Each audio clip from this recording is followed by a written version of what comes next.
Baru-baru ini viral di media sosial TikTok rekaman video yang memperlihatkan adanya sosok mirip Ferdy Sambo dan Richard Eliezer di sebuah mall. Video viral tersebut diunggah oleh akun TikTok @roti-dan-zekai1717 pada Minggu 19 Februari 2023 lalu. Tampak dalam video itu, seorang pria memakai kaos garis-garis putih dan biru dongker tengah mengambil video seorang pria yang mirip dengan sosok Ferdy Sambo. Ia tampak mengambil rekaman video itu dari belakang pria tersebut. Pria mirip Ferdy Sambo itu terlihat memakai baju lengan panjang berwarna hitam dan potongan rambut persis seperti suami Putri Chandrawati saat di persidangan. Sang pemilik akun lantas mengaku kaget melihat sosok orang yang mirip dengan Ferdy Sambo itu.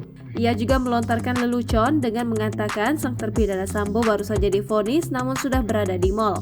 Ia kemudian mengatakan hal itu karena Sambo sudah berkelakuan baik. Selain menyoroti pria mirip Ferdy Sambo, warganet juga dibuat salah fokus saat melihat sosok pria yang memakai masker putih sedang bekerja di restoran mall tersebut. Warganet mengatakan jika sosok pria tersebut juga mirip dengan Richard Eliezer.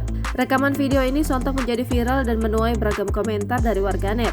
Tak sedikit warganet yang bercanda bahwa sekarang Sambo dan Richard sudah akur.